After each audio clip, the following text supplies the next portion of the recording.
I've spent the last 23 years of my life chasing ghosts. Missing persons cases have consumed my existence, turned my hair prematurely grey, and cost me 2 marriages. But nothing, absolutely nothing, prepared me for what I would discover about the Thompson family disappearance in Nevada. When I first opened that manila folder in 2007, I thought I was looking at just another cold case file. I had no idea I was about to uncover something that would fundamentally change everything I believed about reality itself. My name is Detective Sarah Martinez, and I've been investigating cold cases for the Nevada State Police for over 2 decades. I've seen families torn apart by uncertainty, watched hope die in the eyes of parents who never got answers, and I've learned to live with the weight of unsolved mysteries. But the Thompson case was different from the moment I touched that file. There was something about it that felt wrong, something that made my skin crawl, even before I read the first page of the incident report. It was March 15th, 1989, when Dr. Richard Thompson, his wife Sarah, and their 2 children, Michael, 12, and Emma, 8, left their modest 2-story home at 1247 Pine Street in Reno, Nevada, for what should have been a simple weekend camping trip to Lake Tahoe. I've walked through that house countless times since taking over the case. The neighbors kept it exactly as it was the day the family left, hoping against hope that they would return. Walking through those rooms is like stepping into a time capsule of American middle-class life in the late 1980s. The Thompson house was a testament to a family that had everything to live for. Richard's engineering degrees hung proudly in his home office, alongside photos of him receiving commendations from his work at the Nevada test site. Sarah's computer programming certificates were displayed in the kitchen, next to a chore chart that showed a family that functioned like a well-oiled machine. Michael's room was filled with model airplanes he'd built with meticulous attention to detail, while Emma's space overflowed with books about geology and astronomy. These weren't people running from anything. These were people building a life. Dr. Richard Thompson was 38 years old, a mechanical engineer who had worked at the Nevada test site for 12 years.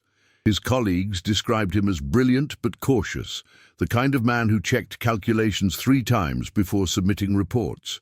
He had top-secret security clearance and had been involved in several classified projects related to underground testing facilities. Sarah, 36, worked as a computer programmer for the Nevada state government's Department of Motor Vehicles. In 1989, she was considered cutting-edge in her field, one of only a handful of women in Nevada who could write complex database software. Michael and Emma Thompson were honor roll students at their respective schools. Michael was fascinated by aviation and had already announced his intention to follow his father into engineering. Emma was obsessed with rocks and minerals, spending hours cataloging specimens she found during family hiking trips. Their teachers described them as polite, curious children who came from a stable, loving home. There were no red flags, no warning signs, no indicators that this family was anything other than perfectly, almost boringly normal. The family had been planning this particular camping trip for 3 months. Richard had marked the dates on his work calendar, Sarah had arranged time off from her job, and the children had been counting down the days on a homemade countdown calendar in the kitchen. This wasn't a spontaneous decision or an impulsive escape. This was a meticulously planned family vacation, the kind that happy families take every year without incident. Richard had purchased new camping equipment specifically for this trip. His receipt from Reno Outdoor Sports, dated March 10th, showed purchases of a 4-person tent, new sleeping bags rated for cold weather, a portable camp stove, and enough dehydrated food for a week in the wilderness.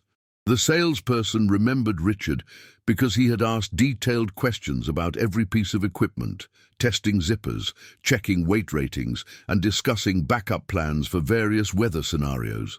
This was a man who planned for every contingency. Sarah had prepared what she called the ultimate camping menu, a detailed meal plan that she had been perfecting for weeks.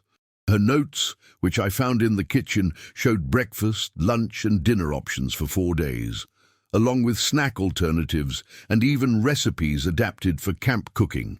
She had made lists of utensils, seasonings, and backup meal options.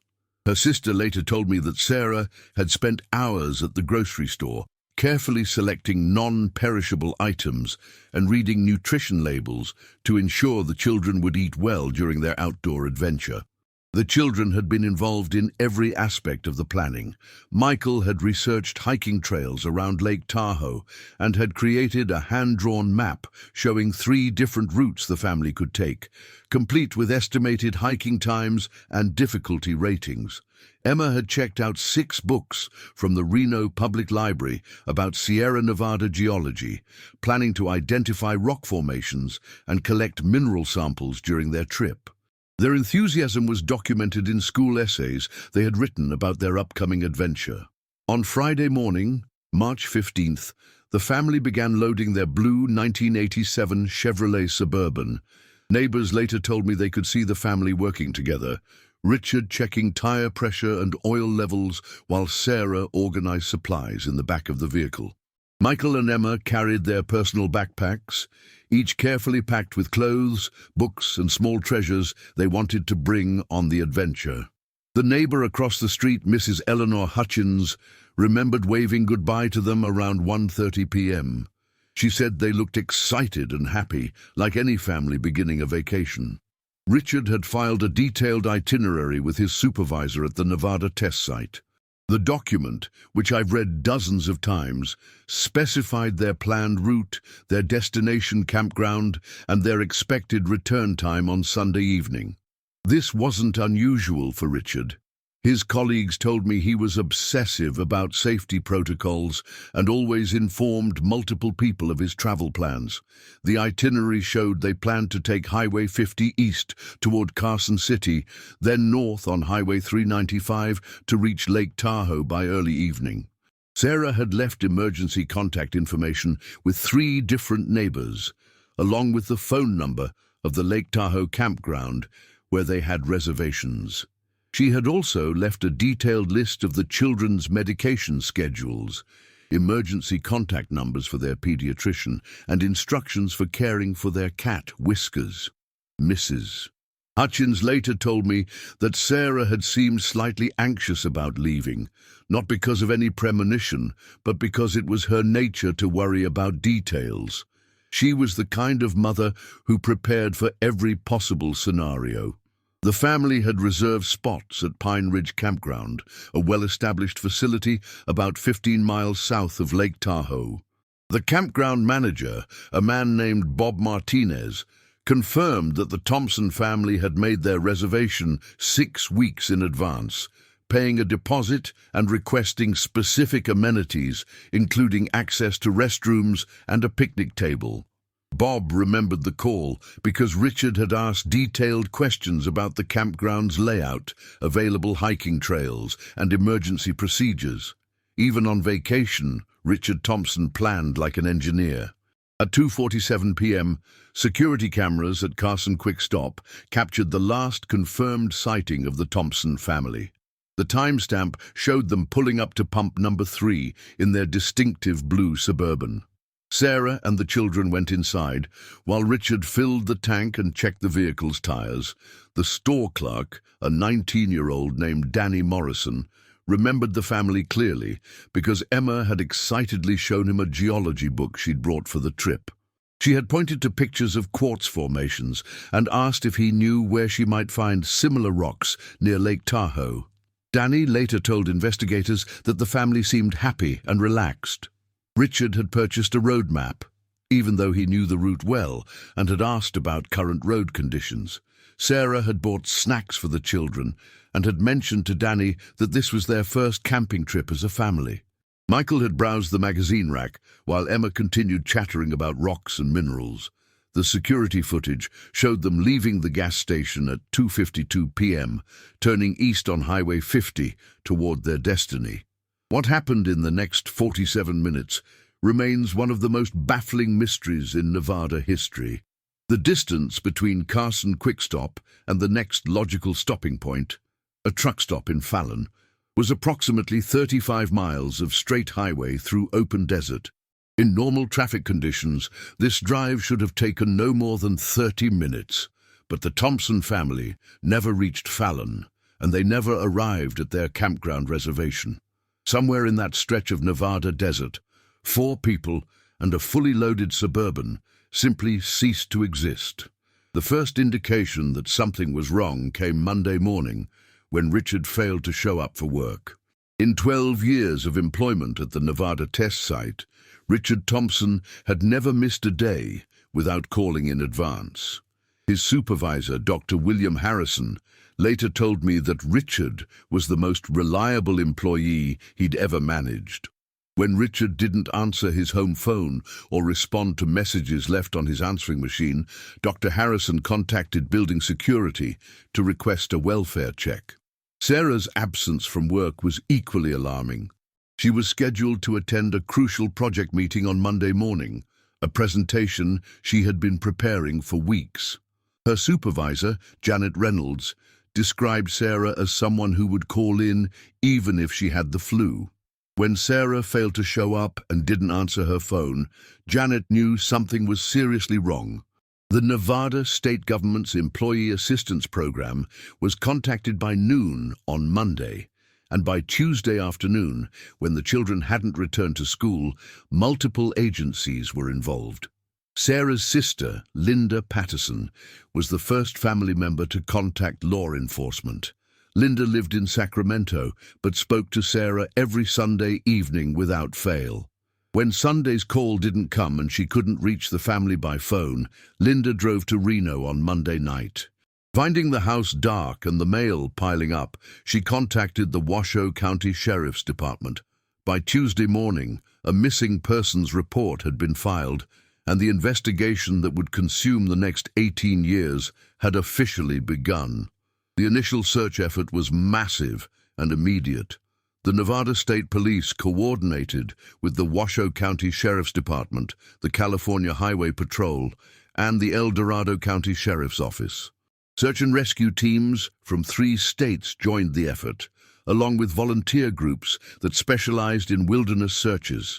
The scope of the operation reflected the urgency everyone felt. A family with 2 young children missing in the Sierra Nevada mountains in March could quickly become a tragedy if they were injured or stranded. Search teams scoured every mile of highway between Reno and Lake Tahoe. They checked every rest area, every scenic overlook, every place where a family might have stopped to stretch their legs or take photographs. Helicopters from the Nevada National Guard flew grid patterns over the terrain, their crews scanning for any sign of the distinctive blue Suburban. Ground teams checked every ravine, every off-road trail, every possible location where a vehicle might have crashed or gotten stuck. The Suburban itself was distinctive enough that finding it should have been relatively straightforward. The deep blue color was uncommon, and Richard had installed a custom roof rack system of his own design, a complex arrangement of aluminum bars and mounting brackets that he had engineered specifically for their outdoor adventures. The Nevada DMV records showed only 14 vehicles matching that description registered in the state, and investigators quickly accounted for all the others. But despite the extensive search efforts, not a single credible witness came forward with a sighting of the Thompson family after the gas station in Carson City. No other store clerks remembered seeing them. No other motorists recalled passing them on the highway. No campground employees or park rangers had any record of their arrival anywhere in the Lake Tahoe region. It was as if the family had simply vanished into thin air at 2:52 p.m. on that Friday afternoon. The investigation quickly expanded beyond the immediate search area. Investigators began looking into the family's background, searching for any possible explanation for their disappearance. They examined Richard's work at the Nevada test site, wondering if his security clearance and involvement in classified projects might have made him a target. They investigated Sarah's work with government computer systems, considering whether she might have stumbled onto sensitive information. They even looked into the possibility that the family had gone into hiding or assumed new identities. What they found was a picture of an almost impossibly normal American family. Richard and Sarah's marriage was stable and happy. Friends described them as still holding hands after 15 years together. Their finances were solid, with modest savings and no significant debt. They had no enemies, no legal troubles, no involvement with drugs or criminal activity. Richard's security clearance background checks had been renewed just 6 months before their disappearance, showing no red flags or concerns. The children's schools provided additional evidence of family stability. Michael and Emma were well-adjusted, popular with classmates, and showed no signs of abuse or family dysfunction. Their teachers described them as happy children who often talked about family activities and seemed genuinely excited about spending time with their parents. School counselors found no indicators of problems at home, no concerning behavior changes, no academic issues that might suggest family stress. Investigators interviewed dozens of family members, friends, neighbors, and colleagues. Everyone told the same story. The Thompsons were a loving, stable family with everything to live for. Richard was passionate about his work and had recently been promoted to a senior engineering position. Sarah had just been accepted into a master's degree program in computer science that would have started the following fall. Michael was excited about joining his middle school's robotics club, and Emma had been selected for her elementary school's gifted and talented program. The lack of any obvious motive for disappearance made the case even more puzzling. This wasn't a family running from debt collectors or abusive relationships. They weren't involved in any legal disputes or facing any major life stresses. Their disappearance seemed completely random, which made it all the more frightening for the investigators trying to solve it. As weeks turned into months, the investigation began to focus on the possibility of foul play. Detectives considered whether the family might have been kidnapped, either for ransom or for reasons related to Richard's classified work. They investigated known criminals who operated in the area, looking for anyone who might have targeted the family. They examined recent parolee releases, checked with informants, and coordinated with federal agencies to determine if the disappearance might be connected to national security issues. The FBI became involved in the case due to Richard's security clearance and his work on classified government projects. Federal agents interviewed his colleagues at the Nevada test site, reviewed his work history, and examined whether he might have been targeted by foreign agents or domestic terrorists. They found no evidence of any security breaches or concerns related to his work, and no indication that he had been under surveillance or had received any threats. One of the most frustrating aspects of the investigation was the complete lack of physical evidence. No abandoned vehicles, no personal belongings scattered along the highway, no signs of struggle or violence. The family's credit cards were never used after Friday afternoon. Their bank accounts remained untouched, and none of their personal identification ever surfaced. It was as if 4 people had been carefully erased from existence, leaving behind no trace of their fate. The case generated significant media attention throughout the late 1980s and early 1990s. Local television stations ran regular updates on the search efforts, and the story was picked up by national news networks. America's Most Wanted featured the Thompson disappearance twice, in 1990 and again in 1993, generating hundreds of tips from viewers across the country. Unfortunately, none of these tips led to credible evidence or useful information about the family's fate. Psychics and self-proclaimed clairvoyants contacted the police regularly, claiming to have visions or dreams about the Thompson family.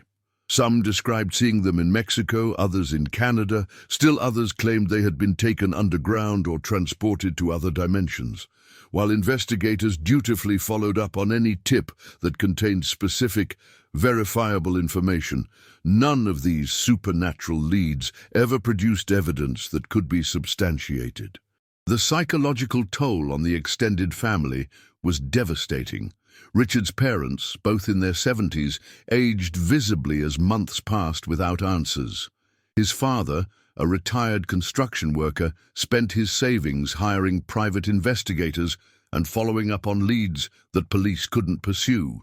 His mother developed severe depression and was hospitalized twice for stress-related illnesses. They both died within 5 years of the disappearance, never knowing what had happened to their son and grandchildren. Sarah's sister Linda became the unofficial keeper of the family's memory. She maintained detailed files on every aspect of the case, corresponded with investigators, and never stopped believing that answers would eventually emerge. Linda created one of the first missing persons websites on the early internet, posting photos of the family and detailed information about their disappearance. She organized annual memorial services and kept the case in the public eye through tireless advocacy efforts. As I delved deeper into the case files, I began to notice something that had puzzled investigators from the beginning.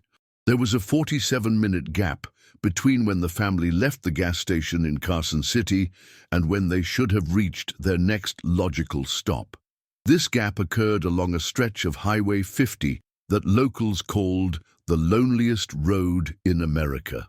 The terrain was harsh high desert, dotted with abandoned mining claims and forgotten settlements from Nevada's silver boom days of the 1800s. This particular stretch of highway was notorious among locals for its isolation and unforgiving landscape. The road cut through the 40-mile desert, a region that had claimed the lives of countless pioneers during the California Gold Rush. Even in 1989, cellular phone coverage was non-existent in this area, and mechanical breakdowns could leave motorists stranded for hours before another vehicle passed by. If something had happened to the Thompson family in this desolate corridor, they would have been completely cut off from help. I spent weeks driving this route, stopping at every turnoff, every dirt road, every possible location where the family might have deviated from their planned path. The landscape was breathtakingly beautiful, but utterly merciless. Ancient volcanic formations created a moonscape of sharp ridges and hidden valleys. Flash flood channels carved deep arroyos through the desert floor, creating natural traps that could swallow a vehicle without a trace. If the family had left the highway for any reason, the possibilities for disaster were endless. Local ranchers and mining operators were interviewed extensively during the original investigation.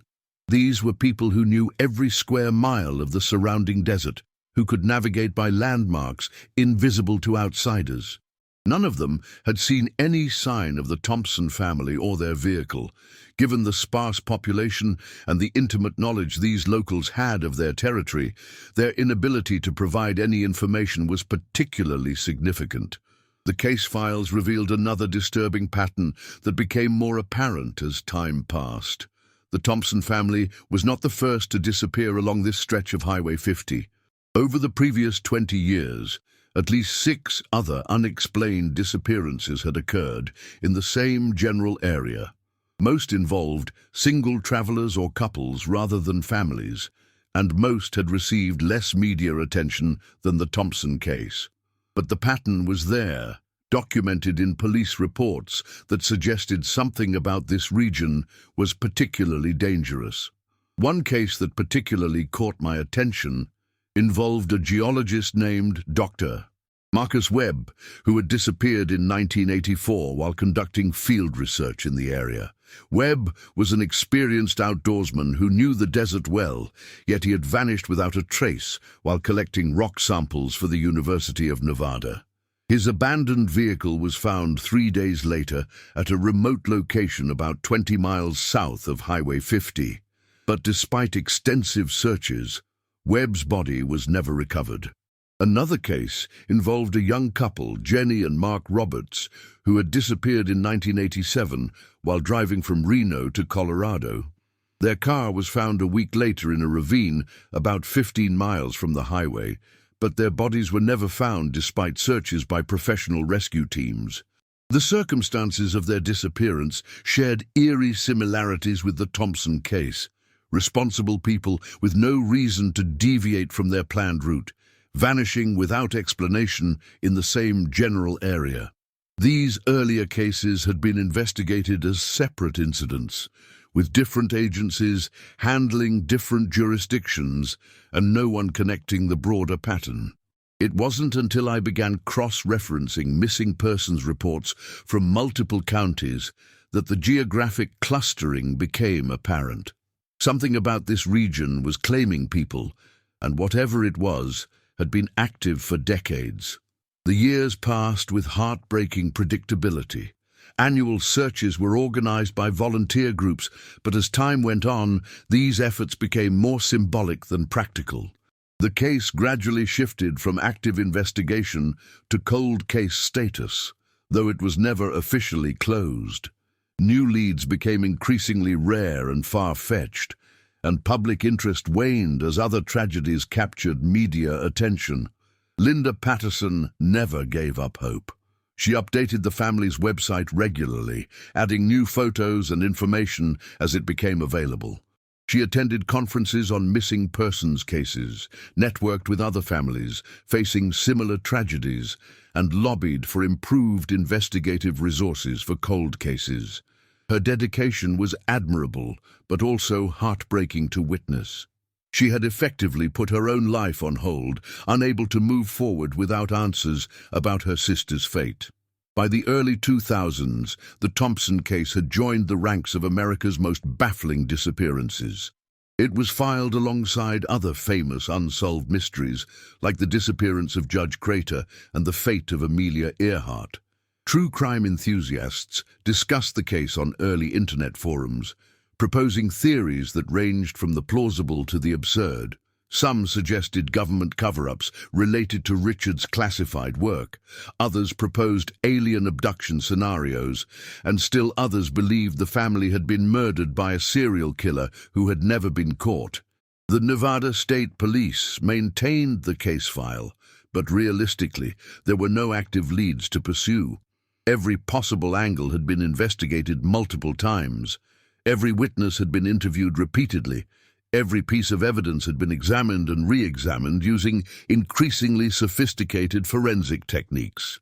The case had consumed thousands of man-hours and hundreds of thousands of dollars in investigative resources, all without producing a single credible lead about the family's fate.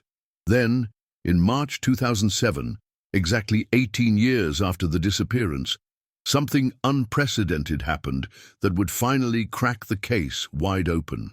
Tesla Motors, the electric vehicle company founded by Elon Musk, was conducting extensive testing of their autonomous driving technology on Nevada's highways. They had chosen Highway 50 specifically because of its isolation and challenging terrain, making it an ideal proving ground for their advanced sensor systems. On March 15, 2007, the anniversary of the Thompson family's disappearance, a Tesla Model S prototype equipped with the company's most advanced Autopilot system was traveling east on Highway 50 when its sensor array detected something impossible.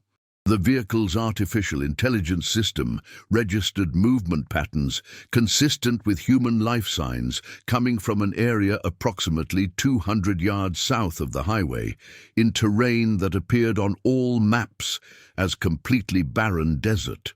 The Tesla's detection system was incredibly sophisticated, representing the cutting edge of automotive technology in 2007.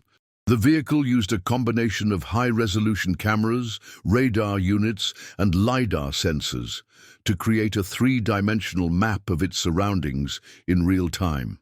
The system was designed to detect and track moving objects, predict their behavior, and adjust the vehicle's path accordingly. It could distinguish between different types of movement. Animals, vehicles, falling rocks, and human beings each created distinct signatures in the sensor data. When the AI flagged the anomalous readings, Tesla engineers initially assumed it was a system malfunction. The location was marked on their topographical maps as uninhabited desert, with no roads, no structures, and no apparent reason for anyone to be there. The nearest ranch was over 40 miles away, and the terrain was too rough for casual hiking or off-road recreation. But when they analyzed the data more carefully, they discovered something that made their blood run cold. The sensor data showed multiple human-sized heat signatures moving in coordinated patterns within what appeared to be an underground space. The movements were too complex and too organized to be animals, and too sustained to be equipment malfunctions. The LiDAR readings suggested a void beneath the surface, a cavity or chamber that wasn't visible from ground level.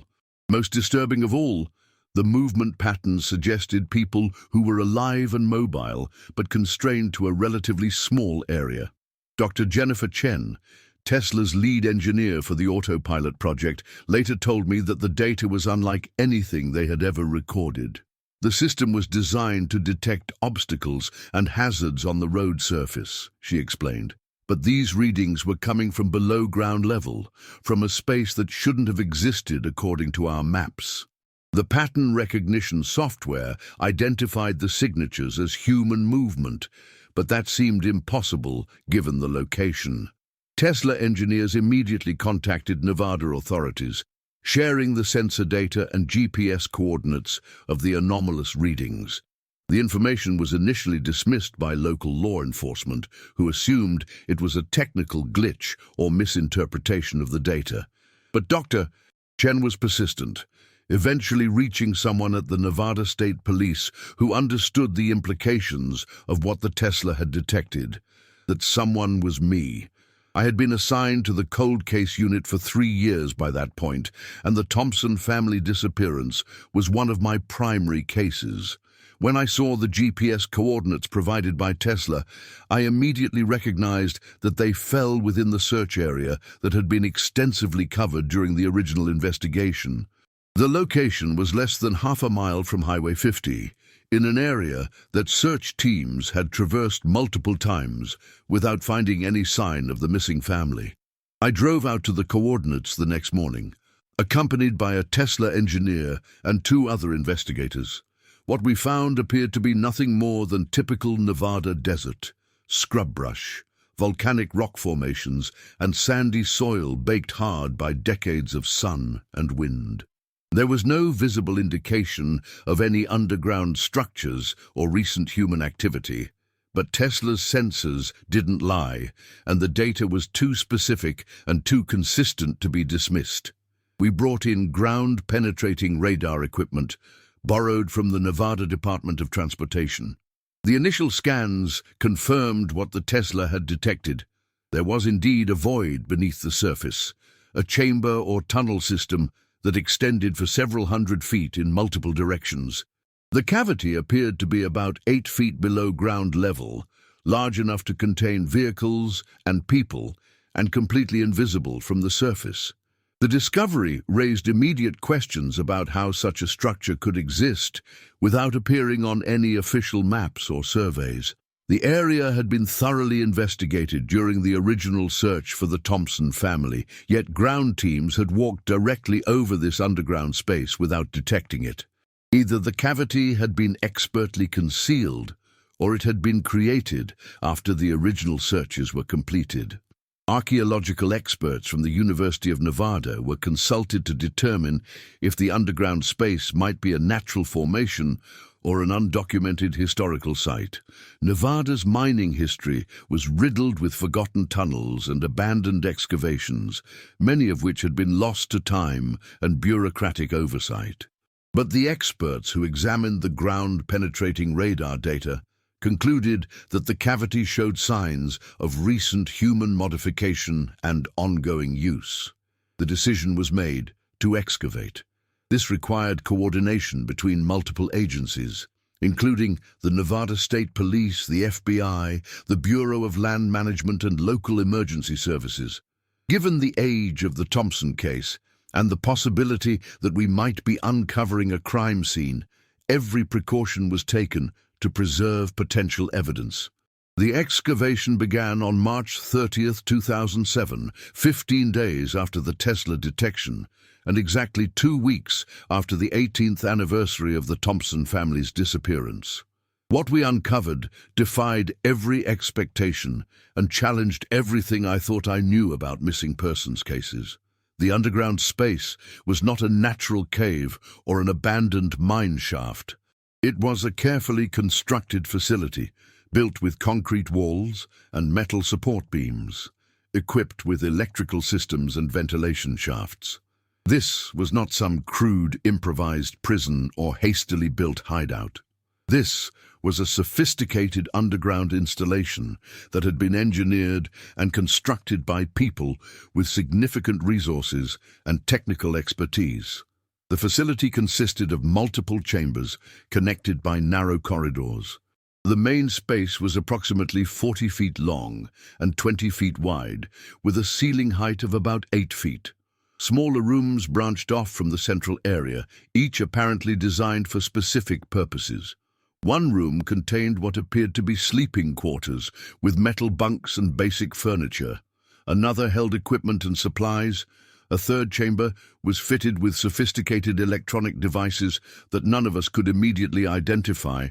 But it was in the largest chamber that we made the discovery that would forever haunt my dreams. There, preserved in the dry Nevada air for 18 years, we found the Thompson family's 1987 Chevrolet Suburban. The vehicle was exactly as it had been described in the missing persons report. Deep blue, with Nevada plates, and Richard's custom roof rack system. The camping equipment was still loaded in the back, the children's backpacks still on the seats, everything exactly as it had been when the family stopped for gas in Carson City. The condition of the vehicle was remarkable. Protected from the elements by the underground chamber, it showed minimal signs of deterioration. The tires still held air, the paint was unfaded, and the interior looked as if the family had parked it there yesterday. But there were modifications that made my skin crawl. The doors had been fitted with heavy-duty locks that could only be operated from the outside. The windows had been covered with metal screening. Most disturbing of all, air holes had been drilled through the roof, suggesting that the vehicle had been used as some kind of holding cell. Personal belongings were scattered throughout the underground facility. We found clothes that matched the descriptions in the missing persons report, toys and books that belonged to Michael and Emma, and identification documents that confirmed these were indeed the possessions of the Thompson family. But what we didn't find was any sign of the family themselves. After 18 years underground, the facility appeared to be completely abandoned. Evidence suggested that the underground complex had been occupied recently, possibly within the last few years. We found fresh food supplies, recently used bedding, and electronic equipment that couldn't have been available in 1989. The facility's ventilation system was still operational, powered by what appeared to be a sophisticated solar panel array hidden among the rocks above ground. Someone had been maintaining this place, keeping it functional and supplied. The investigation into the underground facility revealed a level of planning and construction that suggested substantial financial resources and technical expertise. The concrete work was professional quality. The electrical systems were properly installed and maintained, and the camouflage was so effective that the facility had remained undetected for decades. This was not the work of a single individual or a small criminal organization. This was a major operation that had required significant investment and ongoing maintenance.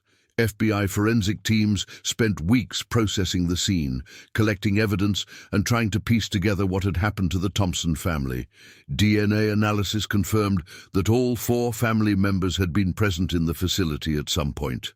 Blood evidence suggested that at least some of them had been injured, though the patterns didn't indicate fatal wounds.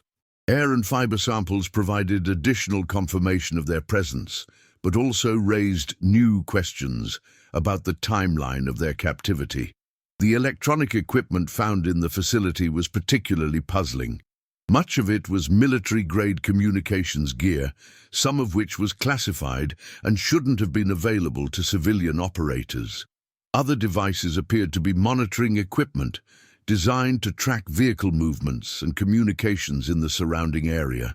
The sophistication of this equipment suggested connections to government agencies or defense contractors, raising the possibility that the Thompson disappearance was connected to Richard's classified work after all. Computer equipment found in the facility contained encrypted files that FBI cryptographers are still working to decode. The little information they've been able to extract suggests that the facility was part of a larger network of similar installations scattered across the American West. References to other locations, other families, and other operations painted a picture of something far more extensive and sinister than anyone had imagined. The most disturbing discovery came when investigators found Richard Thompson's personal notebook, hidden in a concealed compartment within the Suburban. The entries, written in his distinctive handwriting, documented the family's captivity from March 1989 through September 1995, over 6 years of imprisonment in the underground facility. The notebook revealed that the family had been taken not by random criminals, but by a highly organized group with specific interest in Richard's work at the Nevada test site. According to Richard's notes, the family had been forced off Highway 50 by what appeared to be law enforcement officers. The children had been used as leverage to ensure their parents' cooperation, and the family had been transported to the underground facility under threat of violence. Richard's engineering expertise had been exploited to help construct additional facilities, while Sarah's computer skills had been used to help manage the operation's database systems. The notebook entries painted a picture of a family trying to maintain their sanity and hope while living in unimaginable circumstances. Richard had kept detailed records of their captivity, apparently hoping that the information would eventually be useful to investigators. He documented guard rotations, observed the facility's operations, and tried to gather intelligence about their captors' broader activities. Most heartbreakingly, the notebook contained letters Richard had written to his parents and Sarah's sister, messages he never had the opportunity to send. In these letters, he expressed his love for his family, his determination to keep them safe, and his hope that they would eventually be rescued or find a way to escape. He wrote about Michael's growing interest in engineering and Emma's continued fascination with geology, even in their underground prison. The notebook entries ended abruptly in September 1995, with no explanation for what happened to the family after that point. The final entry was a single line: "They're moving us tomorrow. If anyone finds this, know that we never stopped fighting." Those were the last words Richard Thompson ever wrote, and they've haunted me every day since I read them. DNA evidence and forensic analysis of the facility suggested that the Thompson family had not been the only prisoners held there. Hair and fiber samples from at least 6 other individuals were found throughout the complex, including genetic material from children. The implications were staggering. This underground prison had been used to hold multiple families over a period of years, possibly decades. The investigation expanded to include the other missing persons cases I had identified along Highway 50. Forensic evidence from the facility matched DNA samples from several of these cases, confirming that the underground complex had been the destination for multiple disappearances. Dr. Marcus Webb, the geologist who vanished in 1984, had been held in the facility. So had Jenny and Mark Roberts, the young couple who disappeared in 1987. The facility had been operational for far longer than anyone had imagined. Federal agencies launched a massive investigation into what was clearly a major criminal conspiracy.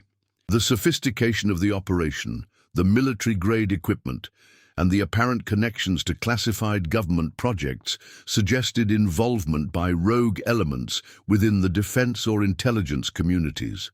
The investigation remains ongoing, but progress has been frustratingly slow due to the classified nature of much of the evidence.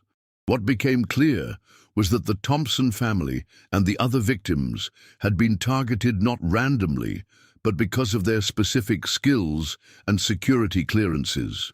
Richard's engineering expertise, Sarah's computer programming abilities, and the classified projects Richard worked on at the Nevada test site had made them valuable to whoever was operating the underground facility. They had been kidnapped and forced to work on projects that remain classified to this day. The underground facility has been sealed and is now under federal protection as an active crime scene. The investigation into the broader conspiracy continues, but much of it occurs behind closed doors due to national security concerns. What I can say is that the Thompson case was just the tip of an iceberg that extends far deeper into America's shadow world than most people could imagine. Linda Patterson finally got some of the answers she had been seeking for 18 years, but they brought no comfort or closure. Learning that her sister and the children had survived their initial disappearance only to spend years in underground captivity was perhaps worse than not knowing their fate at all. The knowledge that they had been so close to rescue, hidden just beneath the feet of the search teams who looked for them, was particularly devastating. The Tesla technology that led to the discovery of the underground facility represented a quantum leap in our ability to solve cold cases. The company's sensor data had detected something that human investigators had missed despite extensive searches of the same area. It raised questions about how many other missing persons cases might be solved if similar technology could be applied to cold case investigations. Dr. Jennifer Chen and her team at Tesla have continued to work with law enforcement agencies, developing specialized search protocols that use autonomous vehicle sensors to detect underground anomalies and human activity in remote areas. Several other cold cases have been solved using similar techniques, though none as complex or disturbing as the Thompson disappearance. The case has fundamentally changed how I approach missing persons investigations. I now look for patterns that might indicate organized criminal activity rather than assuming that disappearances are random events. The Thompson case taught me that some mysteries have answers far darker than anyone wants to imagine, and that the truth can be more terrifying than any of the theories proposed by amateur investigators. What happened to the Thompson family after September 1995 remains unknown. Richard's notebook ended abruptly, and despite extensive investigation, no trace of the family has been found since that date. DNA evidence suggests they were moved from the Nevada facility, but where they went and whether they're still alive remains one of the most classified aspects of the ongoing investigation. The official position of federal agencies is that the investigation is ongoing and that no additional information can be released due to national security concerns. Unofficially, sources within the FBI have told me that the case involves classified projects and rogue operations that go to the highest levels of government. The truth about what happened to the Thompson family may never be fully revealed to the public. I've been forced to retire from active investigation due to what my superiors call security concerns related to my work on the Thompson case. The information I uncovered has been classified, and I've been warned that discussing certain aspects of the case could result in federal charges. This story represents everything I'm legally allowed to share about what we discovered in that underground facility in the Nevada desert. The Thompson house at 1247 Pine Street in Reno remains exactly as the family left it in March 1989. Linda Patterson has maintained it as a shrine to their memory, hoping against hope that someday they might return. But those of us who've seen the evidence know that the Thompson family we're waiting for disappeared forever in that underground chamber 18 years ago. Sometimes I drive out to the coordinates, where the Tesla detected human activity that day in March 2007. The facility has been filled in and the area restored to its natural state. But I know what lies beneath the innocent-looking desert floor. I think about Richard Thompson's final notebook entry, about a family that never stopped fighting even in the darkest circumstances imaginable. I wonder if they're still fighting somewhere, in another underground facility that we haven't found yet. The case officially remains open, though it's been transferred to federal jurisdiction and removed from state law enforcement databases. The Tesla that made the initial detection has been impounded as evidence, and Dr. Chen's team has been required to sign extensive non-disclosure agreements about their involvement in the discovery. The story has been largely buried in the media, dismissed as an unsubstantiated conspiracy theory by those who don't know the truth. But I know what we found in that underground chamber. I've seen the evidence, read Richard's notebook, and touched the camping equipment that a happy family loaded into their Suburban on a Friday morning in March 1989. I know that the Thompson family's disappearance was not random, not accidental, and not the work of a lone criminal. It was part of something much larger, much more organized, and much more frightening than the public has ever been told. The technology that revealed the truth about the Thompson family continues to evolve. Tesla's autonomous vehicle sensors have become even more sophisticated, and similar technology is being developed by other companies and government agencies. Every day, these systems are collecting data about what lies beneath America's highways and wilderness areas. What other secrets are they going to uncover? What other families are waiting to be found in underground chambers hidden beneath our feet?